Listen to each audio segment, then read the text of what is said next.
The Nile did not hum a lullaby that night. It roared with a primal fury that mirrored the storm in my soul. I did not stand as a statue of grace when they brought the chest from the river. I fell. My knees sank into the jagged reeds until the mud turned red with my own struggle. I did not weep like a distant goddess atop a gilded throne. I was a woman of earth and agony. I tore my nails against the rough, unforgiving wood of the casket until the splinters drew blood, mixing my life with the river's silt. Inside, he was not a king. He was a puzzle of broken bone and severed shadow. I did not pray to the heavens for mercy. I spat at them, cursing the stars that watched in silence. I reached into the hollows of his chest and felt the cold silence where a heart should beat.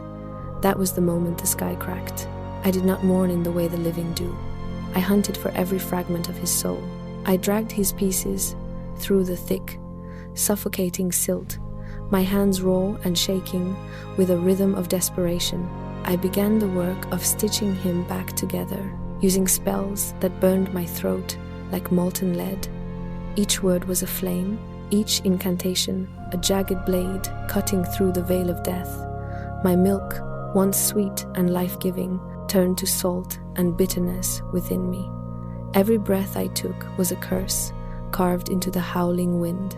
I was no longer a queen of light, but a shadow in the marshes, a weaver of forbidden threads. The magic demanded everything, and I gave it gladly, pouring my own vitality into the cold, reconstructed limbs of my king. I became the bridge between the void and the earth, anchored only by my hatred for those who tore him apart. I hid in the deep, emerald shadows of the marshes, a mother feeding her son, Horus. I did not nourish him on love or the soft songs of childhood. I fed him on the iron taste of vengeance. I watched his small, soft hands grip a heavy wooden sword, and in his reflection, I saw the terrifying mirror of my own fury. I taught him how to strike with the precision of a hawk, how to hide in the shifting mists, and how to wait in the tall, sharp grass until the neck of his father's killer was exposed and vulnerable. My own heart did not soften as I watched him grow. It did not ache for his lost innocence. Instead, it calcified into black stone, a hard and unyielding monument to a promise made in blood. We were two ghosts haunting the living world, waiting for the moment the sun would turn black. I forged his spirit in the forge of my resentment, ensuring that his first word would be a vow and his first deed would be a reckoning. The world moved on, oblivious to the predator we were perfecting in the reeds.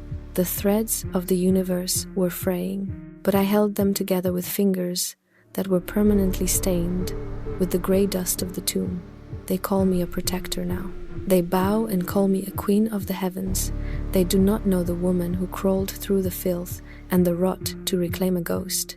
They do not know that eternal love is not a soft, flickering light in the window, but a wildfire that consumes everything it touches until only ash remains. Look at the horizon when the sun sets over the dunes. That deep, red stain is not the evening light fading into night.